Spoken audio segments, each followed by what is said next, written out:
So let me see. Am I live yet? It looks like I'm live. Where can I see it?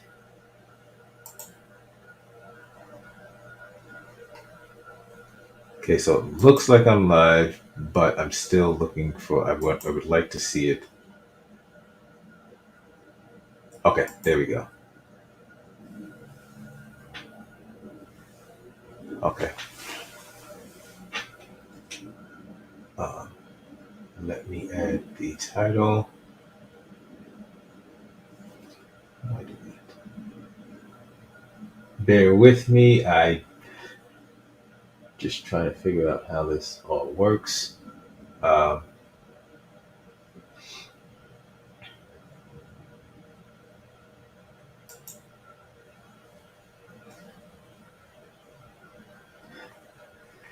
Thank you. Hey, Jalen. Welcome. Yeah, I did a video about Jim Crow 2.0, and let me close that because that's going to be everyone. And I want to talk about some more because today Joe Biden decides to tweet like he's really trying to make this Jim Crow 2.0 thing a thing. But there's a lot of reasons why he's doing it. Of course, the easy reason is he's trying to just manipulate black folks. Um, Using racial trauma, using something that has such a significant meaning to black folk is one way to get. Okay, there we go. Yeah, so this is his tweet. In fact, yeah, let me just put the whole. Yeah, this is his tweet over here. Jim Crow 2.0 is about two insidious things: voter suppression and election subversion. And he wants to connect this Jim Crow 2.0 thing that he's pushing to voter suppression. Of course, like I talked about in the other video, they're manipulating black folks. You say the most something that can activate real fear in black people, something that is connected to something really real, and the Democratic Party does it all the time. They're not the only ones that do it, but they do it specifically. They target black folks just constantly.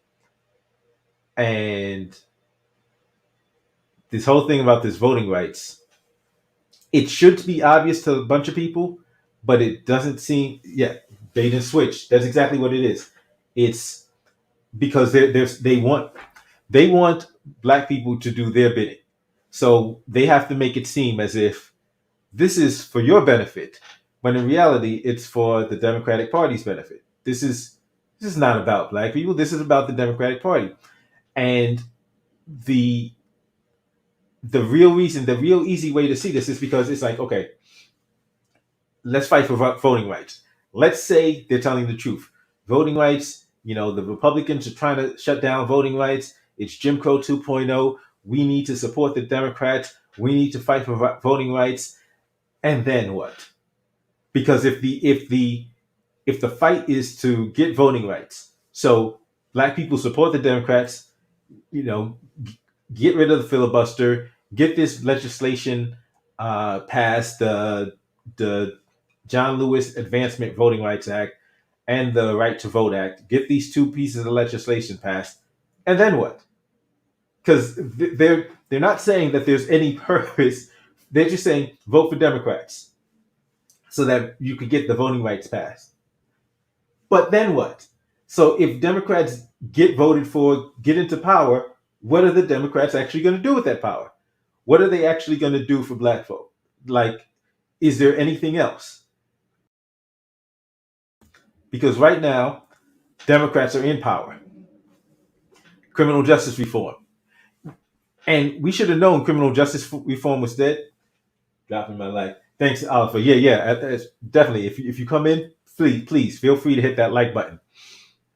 Um, once the Democrats nominated Joe Biden, not even nominated him, when they selected him, when back in was it 2020 when Pete Buttigieg dropped out, when Amy Klobuchar dropped out. When all those people dropped out and just threw their support behind Biden, that was the cue that criminal justice reform wasn't happening. Like there was just no chance because they selected the architect of mass incarceration, Joe Biden, to be to carry the torch. That was a clear message. You're dealing with in 2020 there is this huge uprising for criminal justice reform. You've got protests all over the place. Okay, yeah, Jalen says they are trying to brainwash black people that a black agenda is a liberal agenda. They are using black celebrities and faces to push it to the people. Exactly. Exactly. And it's insidious, but they have so many black faces that are there. A lot of people will fall for it. A lot of people have been falling for it. However, I do see a lot more people starting to question the narrative. They're like, wait a minute, this isn't making any sense. And 2020 was part of that push. When you see so many people were pushing for criminal justice reform in 2020, there's protests, some of these protests turned into riots, but people were fed up. They wanted something, in connection to George Floyd. And then the Democrats say, hey, we're going to give you Joe Biden. We're going to give you the man that wrote the 94 crime bill and was bragging about it until until the protest started. Because Joe Biden was still bragging about the 94 crime bill that he wrote in 2020, early 2020. When the George Floyd everything jumped off, that's when he stopped. That's when he started getting quiet. That's when he suddenly started like, you know, maybe I shouldn't be saying that. His handler said, "Hey, stop bragging about that. We need to make it look like we actually support criminal justice reform." Oliver says, "Okay, he agrees with Jalen." Yeah, I thought for a second it looked like you said I agree with Joe, but you agree with Jay. Yeah, definitely. It's crazy that this is the guy they selected. This guy did so much harm. But I told the story in a past video, about the guy who basically has his own agenda, and like he doesn't want to pay the money back to his friends. He don't want to pay the money back to this dude, so he's trying to get his friends to cut the dude off because he doesn't want to be around the dude anymore. But he's trying to make it seem like, oh, do this for you because this guy talks garbage about you. Like that's what the Democrats do. They have something they want to get done, and what they're going to do is try to convince black people that, oh, no, we're doing this for you. This isn't for us. No, this is all about you. In fact, uh, actual real life story. I was at, this was, I had started a new job some time ago. And once I got to the job, I was actually working for a guy that I had worked for years ago. So, okay, let me see. Joe Biden would be a KKK leader if we were back in the Jim Crow era. I mean, if you look at some of the things Joe Biden was talking about back then, yeah, like if you listen to Joe Biden's rhetoric, not just the 60s, 70s, if you listen to Joe Biden's rhetoric in the 80s, it's like it's crazy. It's crazy. But yeah, let me so yeah, I started a new job and I'm working for a guy that I had worked for before. So I get to the new job and he tells me my schedule. He's like, okay, you're gonna have the weekends off. You work in nights 2 to 11. You got the weekends off. And at this point, I'm like, okay, I'm the new guy in the door. Now I know you know me from before, but like if I'm getting the weekends off, I'm not trying to cause waves with the rest of the crew because the rest of the crew is now going to be looking at me like, well, how come he gets the weekends off? So I was like, hey, listen, like I appreciate, but please don't do me any favors like that because that's going to cause static between me and the rest of the crew. And he says to me, no. He says, I didn't. This is the schedule left. everybody else had a choice and nobody else wanted your schedule. And even though I had the weekends off, Saturday and Sunday off, the reason why nobody else wanted the schedule because it was a 2 to 11 shift. Nobody else wanted to do that shift. So one of the guys is like telling me, yeah, like I would have done it if it was. He says back in the day there wasn't a 2 to 11 shift. It was a 12 to 9 shift, and I would have done it if it was still 12 to 9. But 2 to 11, yeah, nobody wants that shift. But since it's if it was 12 to 9, he says I would have taken that in a heartbeat. I mean, it made me feel better because I was like, okay, I'm not like rocking the boat, not causing waves, cool. But as time progressed, that dude that had been there, he periodically talked about the 12 to 9 shift and how he misses it and how that was such a great shift. So at one point we get a new boss and he starts changing the schedules because now he's like, I'm the new guy. I'm the like the newest guy on the job. So he says, listen, you're not gonna necessarily like this, but you're gonna have to work at least one of the days on the weekend. I'm gonna change the schedule. I said, hey, you're the boss. You make the schedules. It is what it is. So now I'm gonna be doing. I'm still doing 2 to 11, but I only get Saturdays off. Now it's Fridays and Saturdays. So when he comes, the the other guy that had wanted the 12 to 9 managed, was talking to him and telling him about because he's trying to change the schedule. And the other guy tells him, it's like, yeah, they used to have 12 to 9, and that was a really good shift. And some time goes by, and he comes to me and says, the boss, well, not the boss, the other guy, he says, hey, I want your opinion on something. So I'm the boss, how he's going to change the schedule. And he offered me a chance to change my schedule as well. He's offering me a chance to do a 12 to 9 shift. Do you think I should take it? And so I stop. I look at him. I'm like, what? Do I think you should take it? It was your idea. What are you what are you asking me? Do you think you should take it? This has been your idea since I walked through the door. Uh so he starts laughing because like I'm like, please, like I know this was your idea. You wanted this shit from the beginning. Don't act like this is something hard or this isn't it's gonna help me somehow because like he was like telling me yeah because you work a lot on the night shift so looks like you need some help. I'm like, dude, I don't it's your shift, do it, but don't act like this is gonna help me.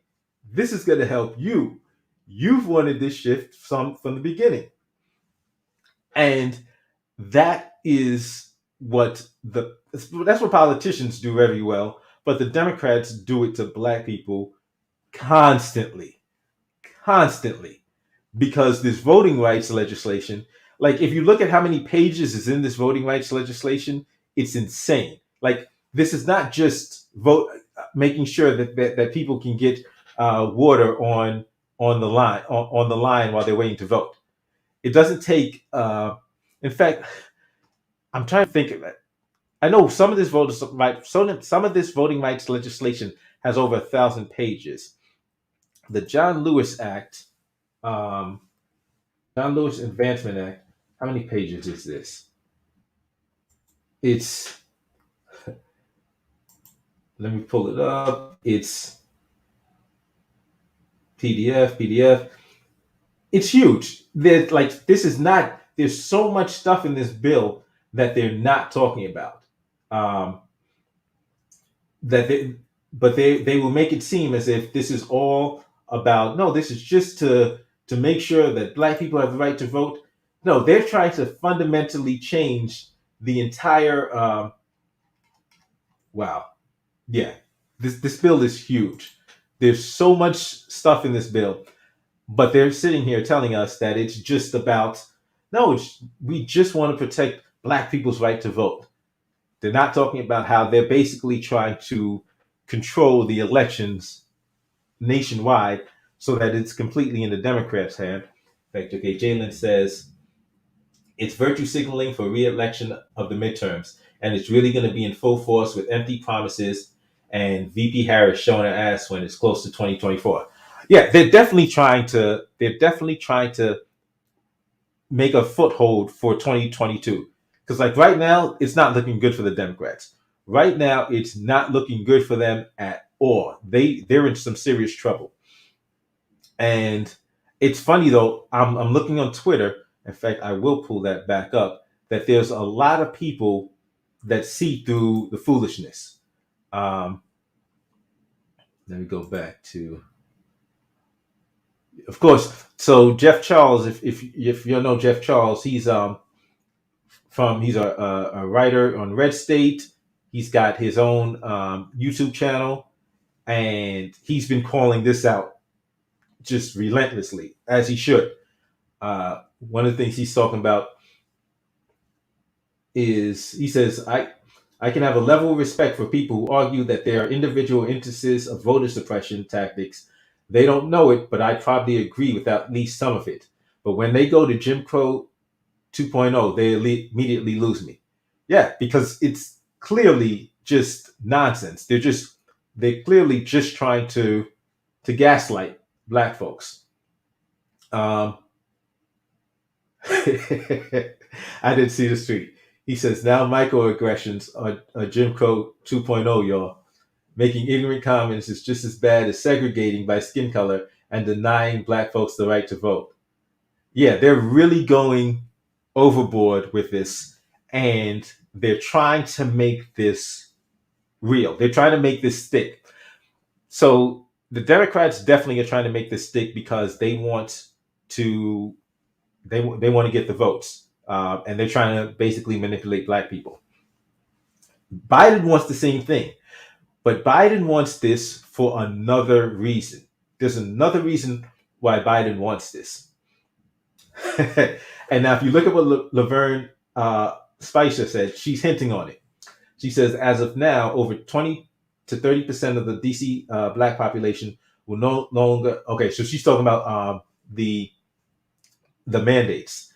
When Joe Biden says Jim Crow 2.0, he's talking about his own damn policies. So yeah, so she's talking about how these mandates, which, and don't get me started on these mandates. As you know, well, some of you know, I'm suing um, the mayor of New York because it's out of control.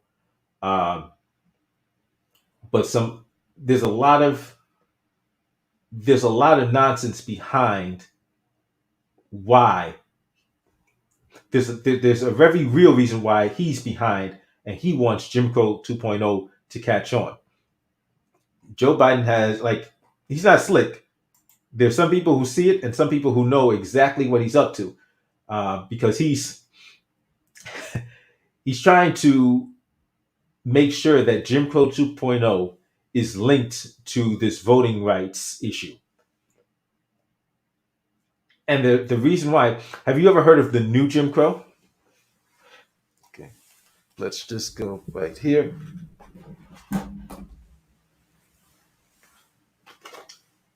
The new Jim Crow.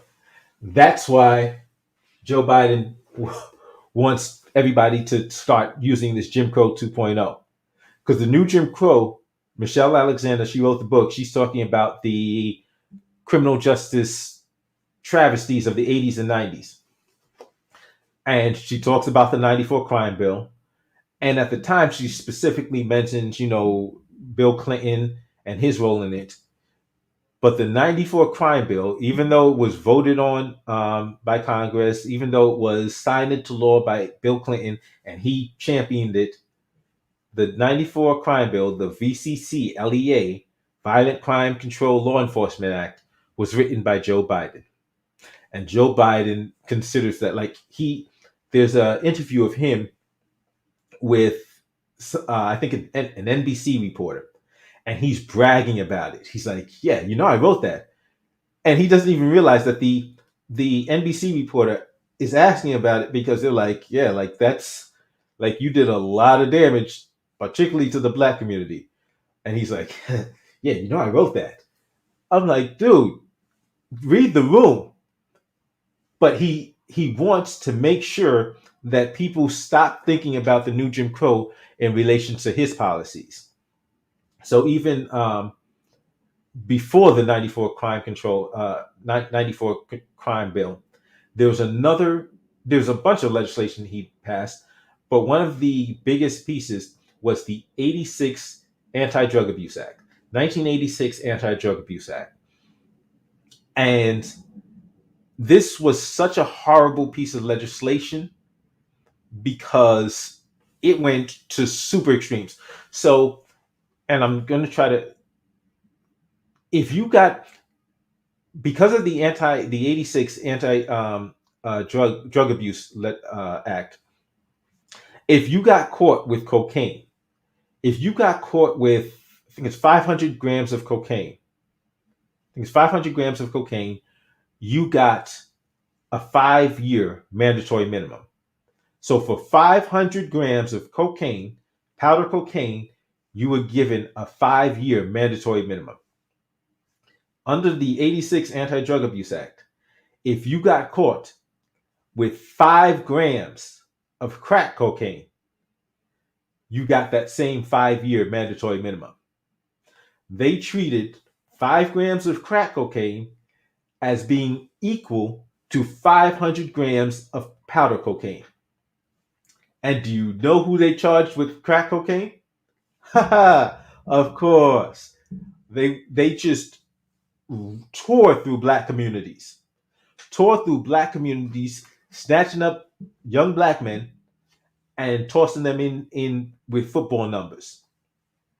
Because you'll say, well, and people will say, don't do the crime, don't do the crime, don't. We're not even going to go there for now, because here's what they did. They didn't even have to catch you with it, because what a lot of people don't realize is how the feds operated. The feds would watch somebody for some time, or get testimony from informant, and whether they're watching you or they're getting information from an informant, they'll say, okay, how long has this person been doing this? This person has been selling crack for 2 years. Okay, so how much crack has he been selling each day? So they will estimate the amount of crack that they say you sold for that time period, and then charge you with that amount. Not even charge you with what you were found on you. They would charge in young black men with the amount of crack that they estimated that they had sold over a certain period of time. So while 5 grams triggered a 5-year mandatory minimum, they weren't just charging them with 5 grams. They were charging dudes that got caught with 3 rocks. They say, okay, but you were selling for 3 years, so we're charging you with, if you're selling over this amount of time, which we're charging you with like a couple of kilos. Like these dudes were looking at mandatory life sentences for drugs that they weren't even found with. But that's what Joe Biden did. That was the Jim Crow. That was the new Jim Crow. That was Jim Crow 2.0. So even if this new issue with the voting rights was Jim Crow, is a Jim Crow policy, it would have to be Jim Crow 3.0, because he was the architect of Jim Crow 2.0. Okay, are you okay? So okay, I missed a couple of chat. Trump will win in 2024. Hopefully, he'll do a better job than whatever Biden's trying to do now. Oliver, I'm not even sure if Trump's actually going to run in 2024. I believe that Trump is doing what he's doing right now. I think Trump wants to be the kingmaker. Trump would rather be the kingmaker than the king right now. He got a lot of slack, a lot of heat. I don't think he actually wants that level of scrutiny and constantly having, whether it be the media or like these DAs, these AUSAs, he doesn't want them constantly digging in his business. I think he's doing this because he wants to make sure that he has control of the party and can control its direction. Are you planning to make a video on non-citizens being able to vote in New York? The number is 800,000. Now, I've seen this. I wasn't really planning on making a video. I'll do some more research on it. And I mean, it's like it's what the Democrats will, if they think that people, they can get votes on their side, they're all for expanding, voting rights. If they think that those votes are going to be in their favor, oh yes, yes, let more people vote. But if they think those people are not actually going to vote for them, then suddenly it's going to be let's shut it down. And New York politicians have such Democratic politicians have such a grip, an iron grip on New York State, particularly New York City, that they feel comfortable. And if you know what New York did, because if we're going to talk about voting suppression, while they're talking about what the Republicans did in 2021, what they're not talking about is what the Democrats did in New York State in 2020. Because remember, 2020 was in the midst of lockdown. The pandemic is raging. We have a global pandemic raging. And in the midst of that global pandemic, do you know what the Democrats did? During lockdown, they changed the voting, they changed the voting rules in New York State, particularly the party qualifications. Because up until that point, in order to qualify uh, as a state recognized party, you needed to have gotten 50,000 votes in a gubernatorial election. There had been several parties that had qualified. The Libertarian Party had qualified, the Green Party had qualified, the Sam Party had qualified, but they decided to change the rules during the pandemic, during the lockdown. During the lockdown, they changed the rules to what qualified as a state recognized party, raised the numbers, and they got rid of I know the Libertarians, the Green Party, and the Sam Party. I think they might have gotten rid of. It was definitely those three they got rid of. They got them rid of those parties. They killed other parties. So that's one of the reasons why they're so comfortable. That's definitely one of the reasons why they feel so comfortable saying, "Oh, let anybody vote," because they've killed the competition. They will literally make sure that there's no parties to compete against them, and the Republicans in New York City, New York State, but particularly New York City, in New York City are like non-existent. They don't even show up. They don't even show up. Um, okay, so we got a couple of statements. Let me see what I missed. Um, wasn't there a 10-foot rule as well? If there's a crack rock for a needle and a substance with it, was it automatic felony? I'm not sure about that. I got to look that law up. That's crazy. Yeah, it's really crazy. Not a poet says, it seems you speak ill will of the Democratic Party, which are true. However, how do you support this version of the Republican Party? I'm confused. I'm not a fan of either of the two parties. In fact, what I call the two parties, I'd say these two parties are two corrupt corporations that are colluding to control the government. Basically, what they do is they act as gatekeepers to make sure that whoever you have to choose from is somebody that's going to be controlled. Now, I get that Trump did a really good job of of sounding and seeming outside the box, but when it came to there's a bunch of policies that Trump was on where it was just okay, whatever.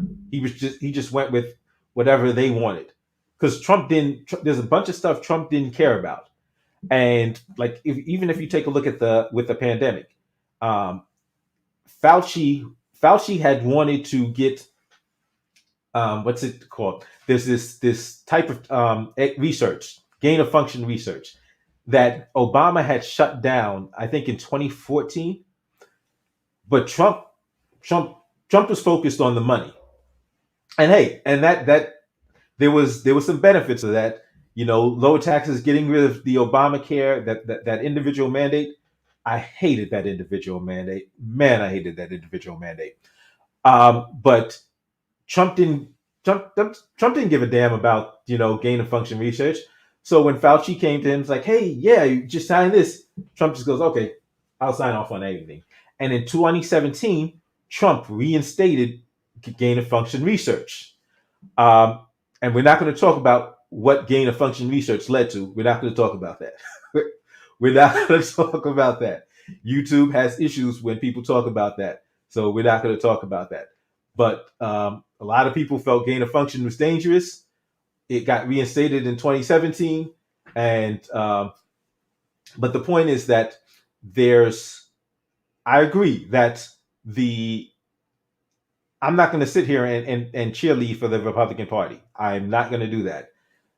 And in fact, if you look at something that happened in 2020, there was a Republican congressman, Thomas Massey, who called out that first relief package. Relief. We're going to use quotes for that because that relief package was one of the greatest thefts in the history of the world.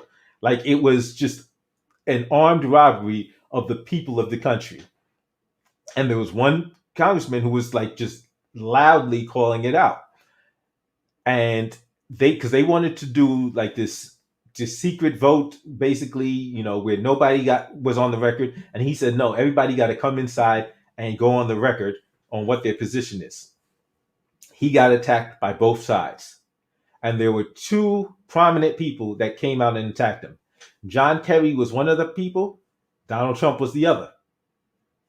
So, hey, I get that a lot of people like some of the things Trump did, but a lot of the things Trump did, there was only certain things that Trump actually cared about that might have been, and it was like when it came to finance and money, cool. There's a bunch of other stuff that Trump just was like, whatever they want to do. So barcode. Stopping by to say I've really enjoyed your content over the past 4 months since I found you. Keep up the good work. Thank you very much. Thank you. I really appreciate it. Belial Architect, I agree. I don't think he enjoyed being president, but he likes the rallies and fans. Yeah, he's a showman. Trump is a showman, so he likes the ability, and he's great at it. He's great at getting crowds riled up, connecting with audiences, and but and it's not by accident that they give him such a hassle. Like the media, they intentionally are giving them this hassle to basically say to him, it's not worth your while. Just keep your money, stay rich, because I don't think they're going to indict him for anything, even though they will periodically come out and try to gin up their base. Like, yes, we got him this time. He was the president of the United States.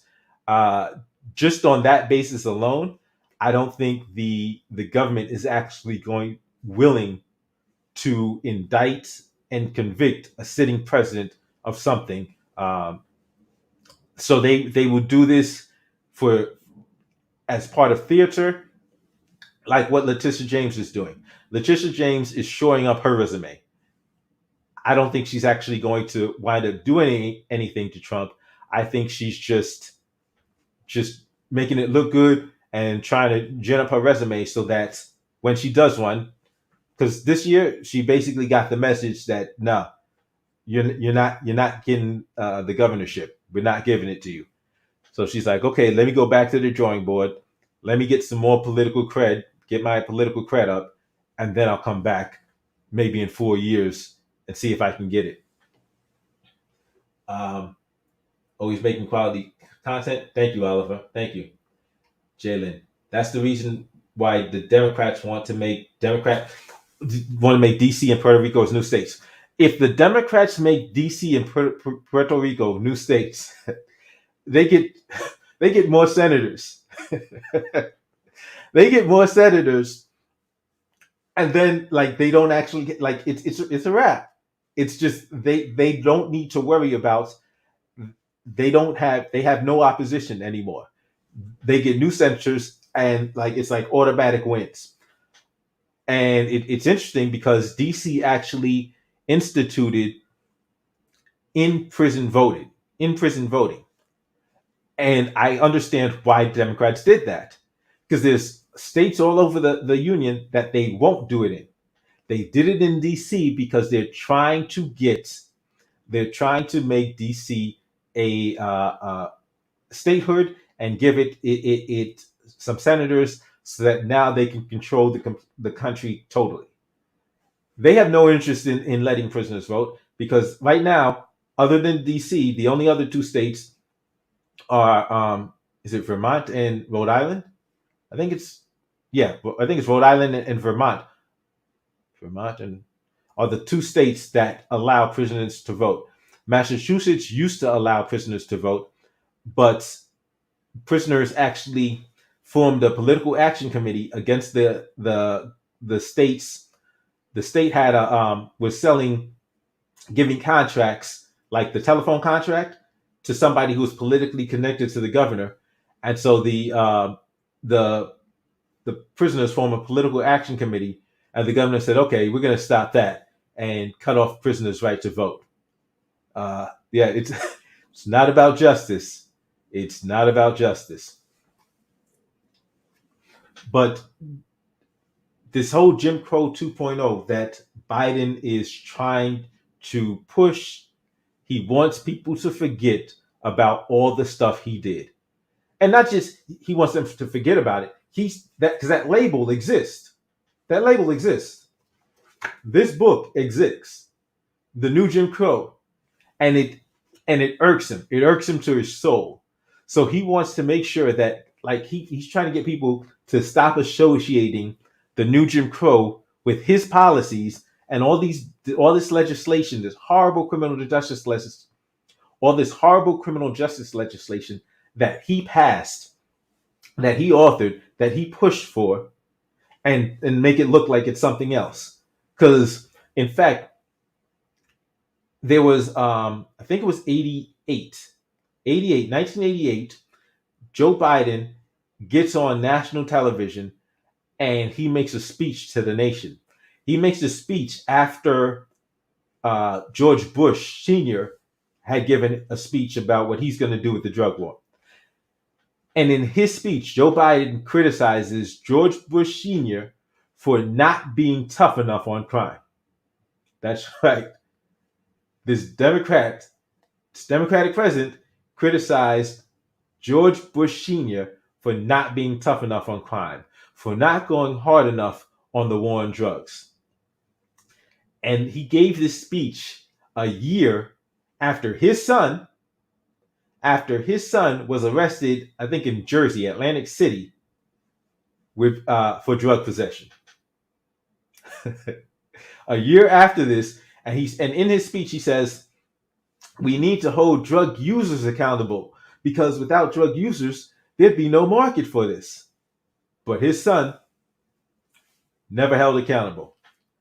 So it's like when I saw him on stage during the debates, and he was like, "Oh, I love my son," and people were like, "Oh, there's such a touching moment." I'm like, "Well, yeah, my son was a drug addict. He had problems, but I care about my son."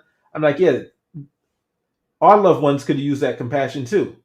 It's a bunch of young black men and women, and Hispanic men and women, and poor men and women that could have used that same amount of compassion that weren't connected to the chair of the Judiciary Committee, to a powerful senator from Delaware. It's a bunch of people that could have used that same compassion, but you didn't have any of that compassion for them. But your son was good. Biden and Hillary have rebranded themselves for the people born in the late 80s and early 90s. Absolutely. Absolutely. They've like, and the media will help them do it. Like, that's the amazing thing. The media will help them do it. The media will just carry water for them and pretend that none of that stuff ever happened. Like, crack law? What crack law? 100 to 1? 100 to 1? And they'll say, "Oh, well, he apologized for it." No, he didn't. He didn't apologize for it.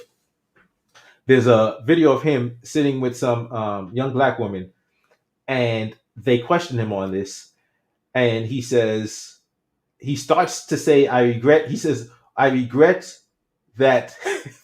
I regret that all of these people wanted this legislation passed, and the black religious leaders and the black politicians and the black mayors, and like he blames everybody else. And people said, "Oh well, he apologized." That was not an apology.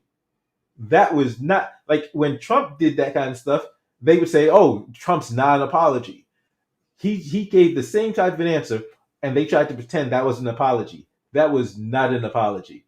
That was him pointing fingers at everybody else he could.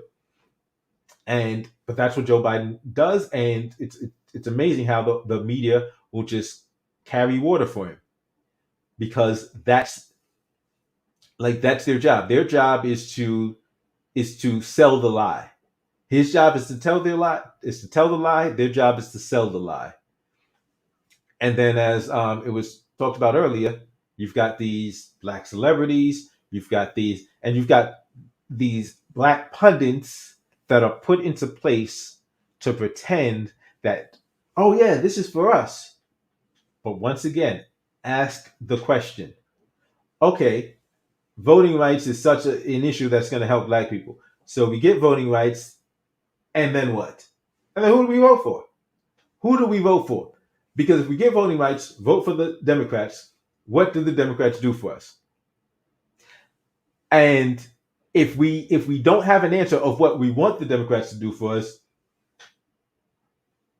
they're going to do what they want to do, and then just put something like black on the top of it. Like if they want to get they want to funnel money to their buddies in the states.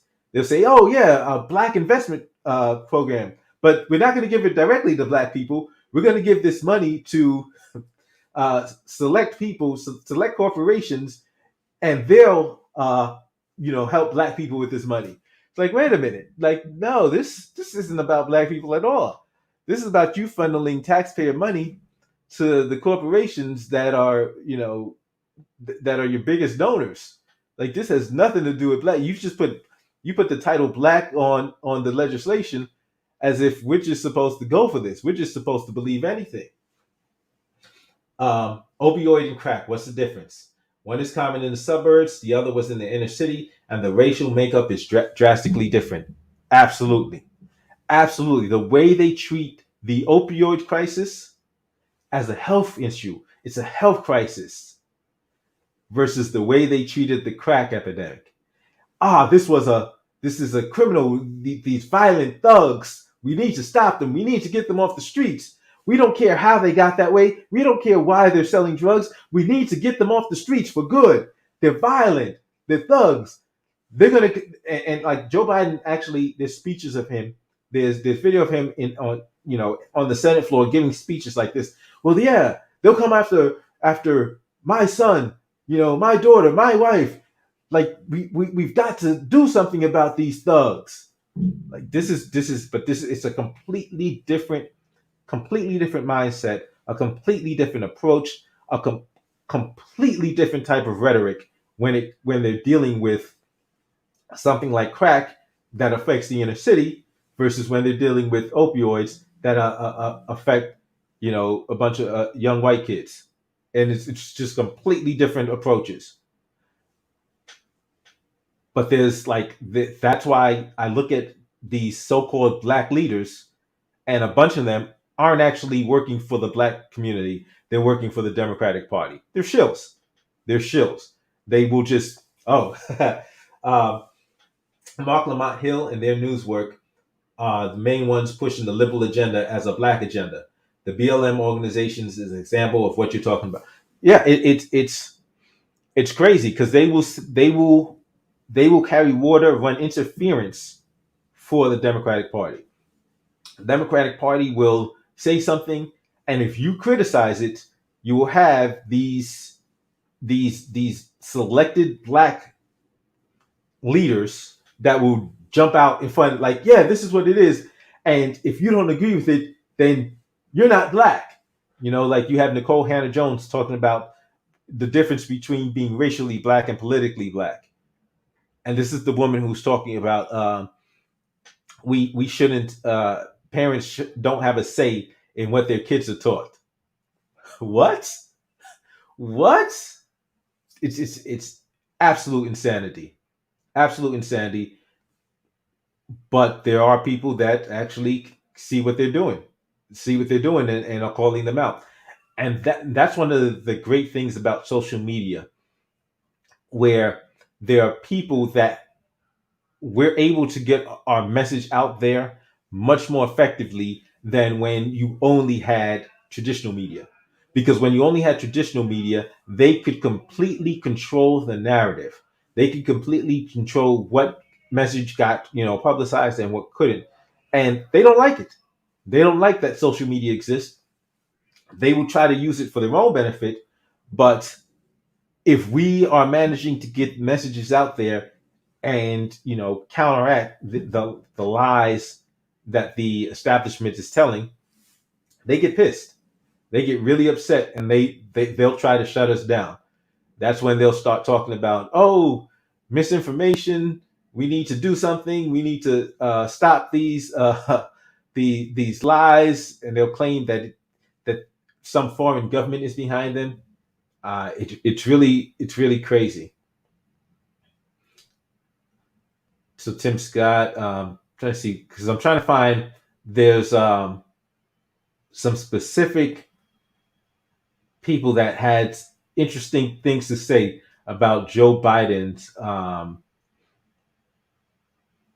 And just take a look at what with this the filibuster. Let's take a look at, like, if you saw the video I posted the other day about the Jim Crow 2.0, them claiming that the filibuster is racist and it's bad and we need to get rid of it. But then you have footage of both Barack Obama and Joseph Biden both defending the filibuster, both talking about how getting rid of the filibuster is the path to the destruction of the democracy. If we get rid of the filibuster, democracy dies. Now they're saying the exact opposite. Like, at this point, you've got to realize these people are complete and absolute liars. They will say whatever they need to say to get whatever they want at any given time. Um, Jalen says, being an independent, I have to sift through the shit of both sides because growing up in black households sounds nothing like what is being echoed today. Yeah, yeah. And independence, I really think that is something that really needs to be focused on in the black community. I liked when I saw Cube standing up and saying, "Hey, like we need actual. We can't just be taken for granted. We can't just be completely tools of the Democratic establishment. We got to tell them, listen, y'all got to come with some tangibles, or else we're not. We're going to listen to somebody who does." But you see how they came after Cube. Like, they came after Cube hard, hard. Like, all of these, like, I talk about those black faces that pretend to be for the black community. They immediately just coalesced, turned on Ice Cube, and started attacking immediately because he was interfering. Because especially with somebody with his visibility, with his stature, he was a threat to their messaging. Because if you have black people, prominent black people, well-known black people calling them out, it's a problem. And if you have well-known black people who aren't Candace Owens, because Candace Owens isn't really trying to, she doesn't really want to convince black people that the Democrats are bad. Candace Owens is using talking points and just and hey, she's a mouthpiece for the right, like a Mark Lamont Hill is a mouthpiece for the left, like Brandon Tatum, mouthpiece for the right, like you've got other people who are mouthpieces for the left. Like, that's what it is. And it's a game. But then you have actual black people who are concerned with, okay, let's do something for the black community. Let's actually propose solutions. And those are black people that the left leaning media does not want to talk about. They don't want to talk about. They don't want to give them coverage. They don't want to give them shine. They want to pretend those black people don't exist. So when they're talking about black conservatives, how often do they talk about King Randall? Anybody? Like they don't want to talk about him. They don't want to talk about him. They don't want to talk to him. They want to pretend he doesn't exist. But how often does the left talk about Candace Owens? It's like every Monday, Candace Owens is trending for for some reason. I know, like just several Mondays. Like I'll go on Monday morning, look on Twitter, and Candace Owens is trending. And who's talking about her? The left. It's not even the right. It's the left is talking about her. Like, huh? It's funny that you don't give this much attention to black conservatives that are actually trying to do things for the black community, like Kwame Brown. Do they want to? They don't want to talk about Kwame Brown. Kwame Brown is spitting fire, and they don't like. They're like, okay, wait a minute. Wait, he's actually talking about solutions. Oh, he's actually talking about changing the curriculums in schools. Coding. Like this is actual stuff that scares them. Because if we start talking about solutions, if the black community starts talking about and focusing on solutions, the Democratic Party can't play the games that it's been playing. They can't get away with the games they've been playing because they actually have to put up or shut up. But as long as there's only the certain people, certain faces that will do whatever they're told, run with their marching orders, nothing changes. Nothing changes. Let me see. 1000% agree. Trump put together the platinum plan because of Cube, and Biden said, "I'll get to that after the election," and we haven't heard anything since. Like that was so crazy. That was so blatantly disrespectful. Like, yeah, we'll talk to you later. Like, no, like if you want us to vote for you, you better be talking about it now. But that's not what he did. He didn't want to talk about it now. He didn't want to and he didn't even talk about it later. Because after the election, Cube was supposed to meet with them. Cube was supposed to meet with them after the election. It was scheduled, and then everything went radio silent. And I looked at it sometime last year. I looked at it. In fact, somebody on the channel had mentioned it to me. The link is broken.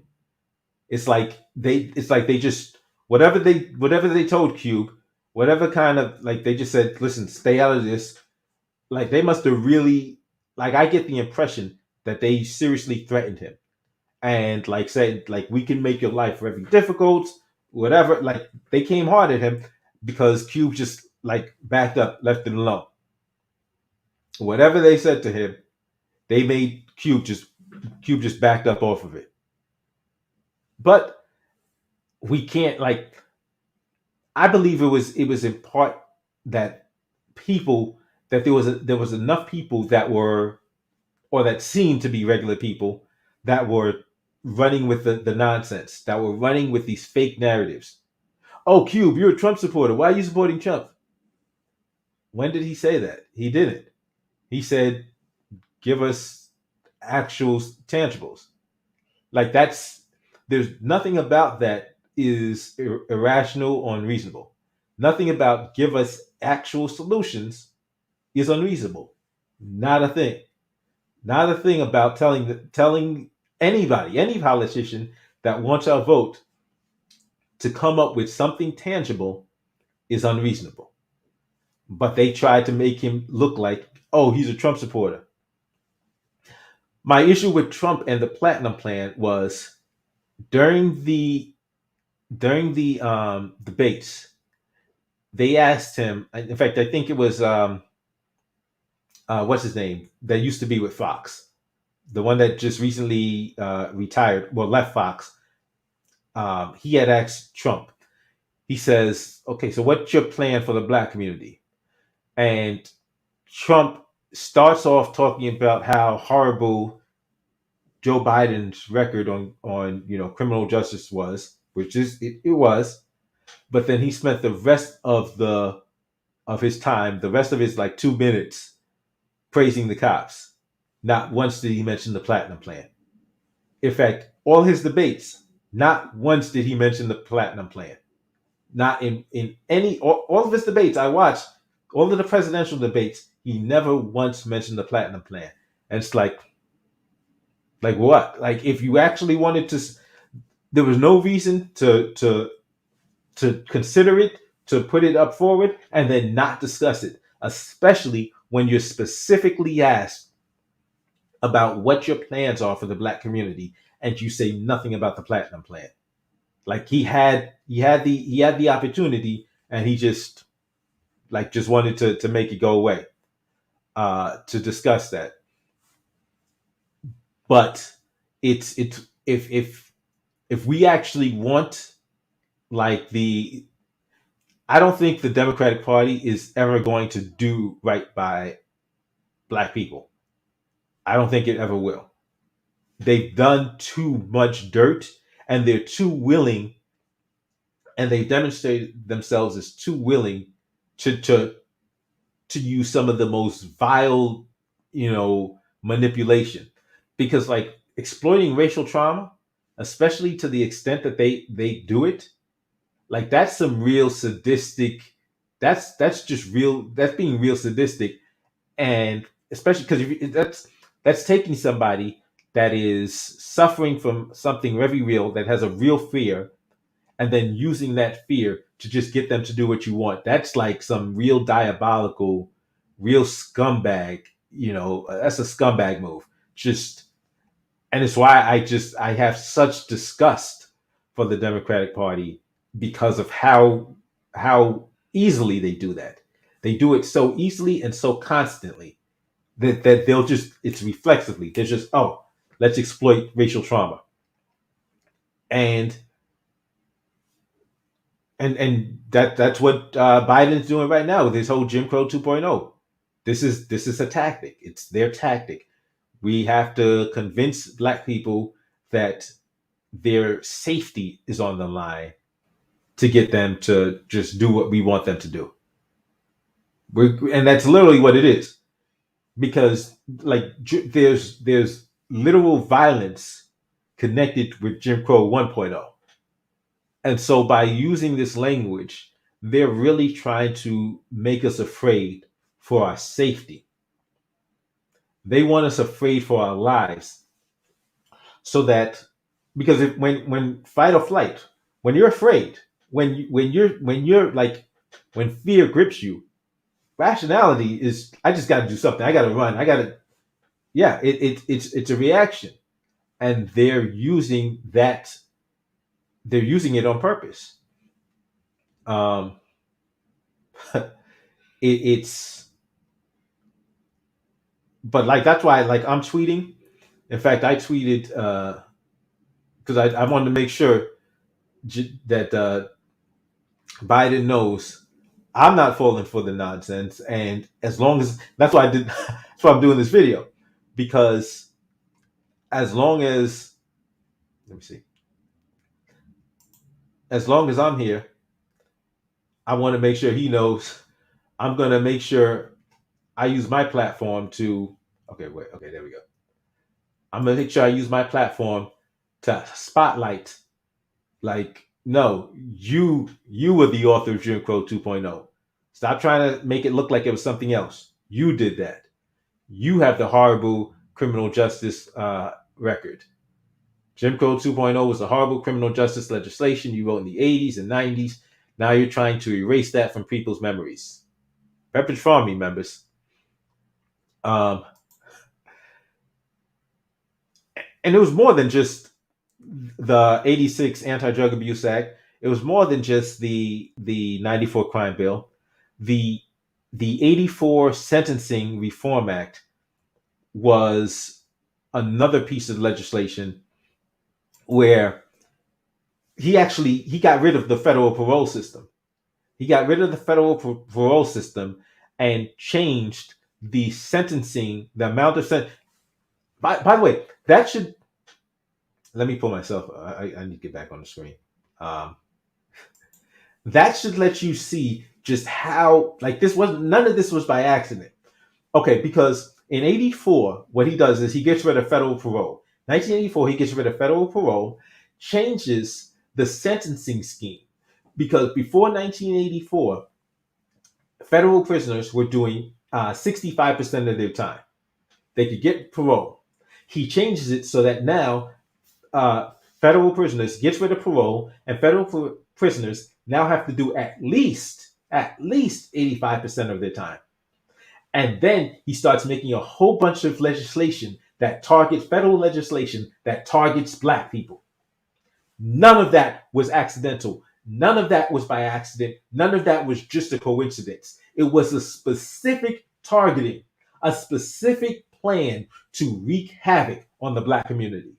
Specific, because after they created the 100-to-1 crack law, after they created the 100-to-1 crack law that punished people 100 times worse for crack cocaine, they made sure to use that like so frequently and like almost exclusively on black people.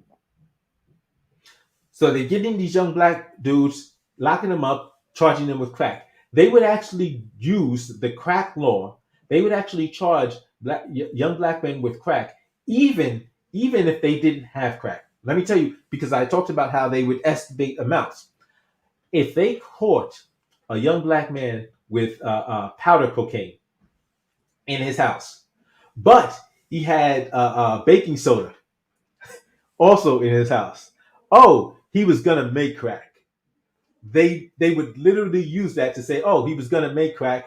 Boom, we're charging him with crack. This is what they would do. This is how insidious it was. This was a specifically coordinated plan. There was nothing about that new Jim Crow. That was not an accident. Joe Biden and his crew did that intentionally. Intentionally. Then they came out with the 94 crime bill. Then they came out with the two other pieces of legislation to make it one, the AEDPA, the Anti-Effective Death Penalty Act, which made it harder for people to challenge unjust sentences. They got rid of, limited your ability to use the habeas corpus writ, and then they used the Prisoner Litigation Reform Act to limit people's ability to challenge the conditions within prison. This was all a coordinated effort by Joe Biden and his crew. That was the real Jim Crow. That's the new Jim Crow. That's the Jim Crow 2.0. What Joe Biden did. Joe Biden's criminal history legislation. But he wants people to think that the Jim Crow 2.0 is this voting rights legislation. It can be solved. It's these voting rights fights that they're having with the Republicans. The Republicans and Democrats are both right now fighting for power. That's it. They're just fighting for control. That's what this is about. But make no mistake about it. But the Democratic legislation for these voting rights bills have a whole bunch of extra stuff in them. And I guarantee you that the Democrats nationally want to do what they did in New York. They want to, the Democrats in New York kill third parties. And the Democrats want to do that nationally. Because if the Democrats can succeed in killing third parties nationally, then they get to keep doing this dance that they do, where they say, "Oh, well, it's either us or the Republicans. We're not as bad as the Republicans. They don't, and in that case, they don't actually have to do anything for black people. They just need to say, well, Republicans are worse. That's it. And as long as Republicans keep um, going on with the messaging of, why don't you be black? You should just be American. Say Republicans that do a complete fit when Coca-Cola said be less white. But those Republicans will tell will tell black people don't be black at all. So as long as it's that Republican Party versus this Democratic Party that Republican Party versus this Democratic Party, which is just giving lip service to us, this Democratic Party is going to keep winning. But if we can and that's why I don't want this legislation, because I know there's a whole bunch of extra stuff in this legislation. There's a whole bunch of tricks with the Democrats because that's what they do. That's their plan, and they have no intention on actually solving our problems. They're just they know that if they say, "Hey, we care," that's all they have to say. And if the other side isn't is like we don't care, then we'll be like, okay, at least we choose the people that say they care. They're lying to us. We know they're lying to us, but it's like the dude. It's like the dude that tells the girl like he could smack her around all day long, but then he says, I'm sorry. She's like, well, at least it's better than my ex because he would smack me around and he wouldn't even apologize. Like, yeah, somebody did a real good point of saying that the black community's relationship with the Democratic Party, the black community's relationship with the Democrats, is an abusive relationship. It really is. It really is. Um, although Cornell Brown says, although I think most people will begin to just sit out because neither party will do anything, and they don't mind that. They don't mind. Neither side minds that. They'd rather people not show up than vote third party. And that's why they want to kill third parties because they're like, okay, if you don't vote, cool. At least you're not. At least you're not affecting the process. They really because if you look at the turnout in some of these elections, like in New York City, you'll have a turnout of less than 50%, and they're cool with that. They're like, okay, we're cool. We got what we wanted, and I'm not saying that people are wrong to sit out. I'm saying it's screwed up that these two corrupt corporations are just shutting everyone out, and like they're intentionally doing it to make sure that we don't have any good options. Um, it's real. It seems it's not hopeless though. It's not hopeless. I know it sounds really bad, but it's not hopeless. There are possible solutions, um, and I'm hopeful because I see people calling them out, and I'm like even online, I'm seeing a lot of people calling out the Democrats, calling out the nonsense. I'm seeing black conservatives that are calling out the Republicans, and I'm loving it. Like I talked about the black conservative civil war because there are black conservatives that are like, okay, no, we're out there on the ground doing work. We actually care about our communities, and we're fighting for them, not against them. And I'm trying to hit the thumbs up. And yeah, I mean, and so you see, in fact, okay, yeah, this is a really great tweet right here. Let me pull this one up. I gotta figure out how they work this.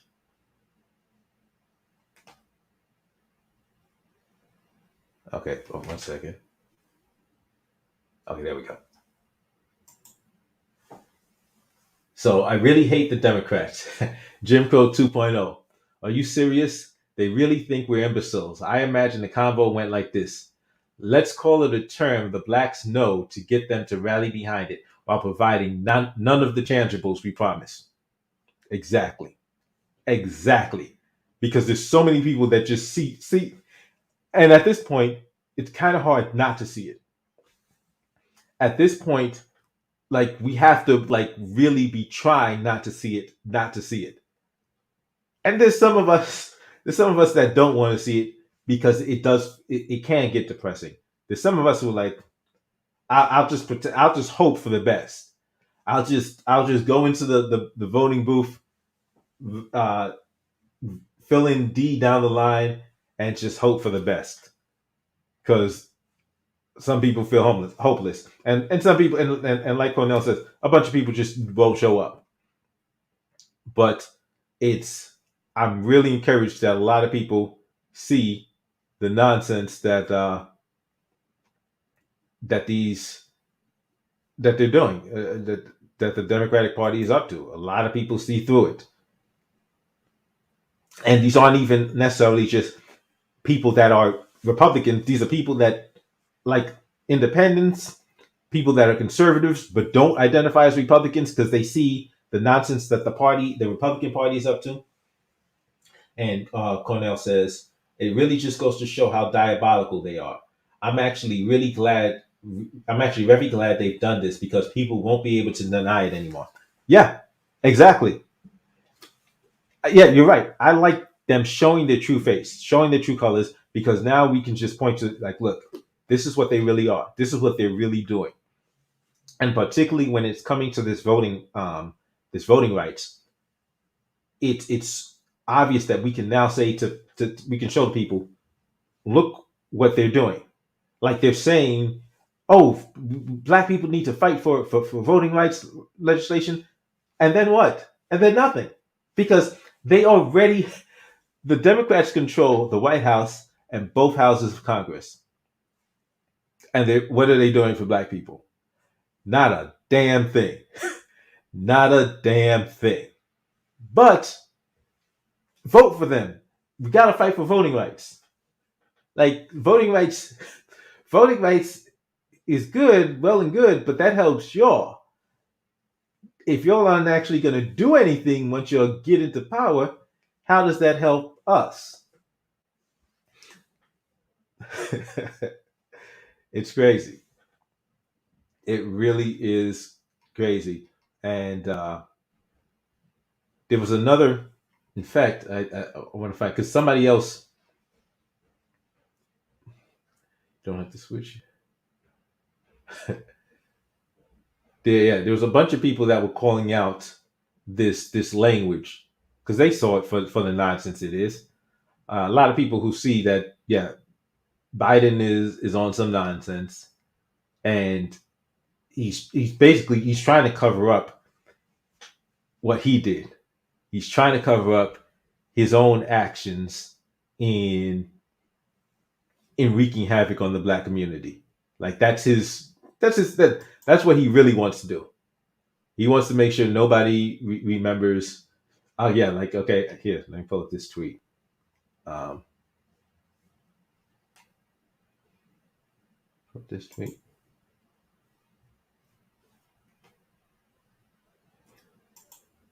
Jim Crow 2.0 is the prison industrial complex. Exactly. Exactly. That's his crowning achievement. Jim Crow 2.0. That's exactly what it is. But he wants to try to make it seem like it's something else because he doesn't want us to remember. He hopes we forget. And look at the timing. Martin Luther King Day was yesterday, and this is what they're doing. Like it's so blatantly obvious.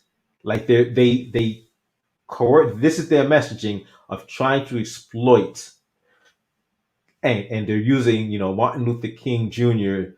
his memory to do it. It's like wow, these people are really that's the perfect word Cornell used, diabolical. They are diabolical. Yeah, thanks everyone for I'm gonna go ahead and end the stream. Thank you for checking us out. Thank you for watching the stream. And yeah, I mean, we got to stay up. We got to stay aware. Got to pay attention and call out the nonsense when we see it. Thanks everyone for showing up. I'm just if I know how to.